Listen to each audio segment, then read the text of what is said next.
कभी नोटिस किया है असली पावर का डेफिनेशन क्या होता है? चाइना, इजराइल, रसिया इकोनॉमिकली और मिलिट्रीली बहुत पावरफुल है, लेकिन फिर भी वो वर्ल्ड का कल्चरल स्टैंडर्ड नहीं सेट कर पाते। ये पावर अमेरिका के पास क्यों है? जर्मनी जाओ, अगर जर्मन नहीं आती लोग समझ जाते हैं फॉरेन है, नो जजमेंट। लेकिन अमेरिका जाओ और अगर इंग्लिश नहीं आती लोग सोचते हैं इंग्लिश तो आनी चाहिए, जैसे इंग्लिश कोई ऑप्शन नहीं, डिफॉल्ट रूल हो। क्यों?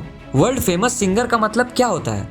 Mostly American singer, German singer, Chinese singer world generally नहीं जानता। इंडियन आदमी हाथ से खाना खाता है तो डर्टी, वो टिश्यू से बैग क्लीन करते हैं तो सिविलाइज्ड। और फिर वही लोग हमें हाइजीन सिखाते हैं।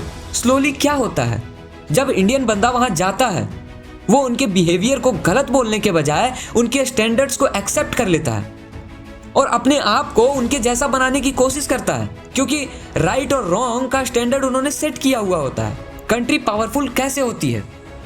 पावर के 4 टाइप्स होते हैं। पहला इकोनॉमिक स्टेबिलिटी, दूसरा मिलिट्री पावर, तीसरा मीडिया पावर और चौथा इंस्टीट्यूशनल ट्रस्ट।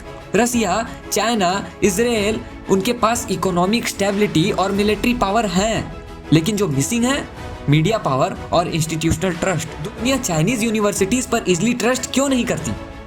चाइनीज कोर्ट्स पर डाउट्स क्यों होता है? सिंपल रीजन है, डेमोक्रेसी नहीं है, ट्रांसपेरेंसी नहीं है। लोग बोलते हैं मैनिपुलेशन हो सकता है, इसलिए लोग अमेरिकन वेबसाइट्स यूज करते हैं, अमेरिकन मीडिया फॉलो करते हैं, not because Americans are always right but because world उन पे ट्रस्ट करता है। अमेरिका ट्रस्ट एस्टेब्लिश करने में सक्सेसफुल रहा है और जिसके पास कॉमन ट्रस्ट होता है वो ग्लोबल कम्युनिकेशन का रेफरेंस पॉइंट बन जाता है।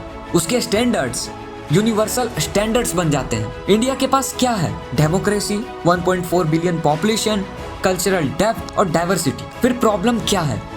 लो इंस्टीट्यूशनल ट्रस्ट, लो मीडिया क्रिएटिविटी, इसलिए इंडियन पासपोर्ट वीक है, वीजा इजिली नहीं मिलता। सोचो स्विट्जरलैंड का पासपोर्ट इतना पावरफुल क्यों है? क्या स्विस लोग इंडियन से बेटर होते हैं? नहीं, डिफरेंस सिर्फ एक है, ट्रस्ट। वर्ल्ड को लगता है अगर स्विट्जरलैंड किसी सिटीजन को पासपोर्ट दे रहा है तो वो वेरीफाइड है। इंडियन इंस्टीट्यूशंस पर वही ट्रस्ट नहीं होता, इसीलिए reverification, suspicion and problems arise होते हैं। चाइना कल्चरल पावर बन सकता है, लेकिन इंस्टीट्यूशनल ट्रस्ट लो है, क्योंकि कोर्ट्स डिपेंडेंट नहीं माने जाते, यूनिवर्सिटीज फ्री नहीं समझी जाती, मीडिया स्टेट कंट्रोल्ड लगती है और रिजल्ट चाइनीज रिसर्च पर डाउट। रशियन नैरेटिव को सीरियसली नहीं लिया जाता, चाहे पावर कितनी भी हो, सॉफ्ट पावर स्केल नहीं कर पाती। ये परसेप्शन की बात है, एब्सोल्यूट ट्रुथ की नहीं।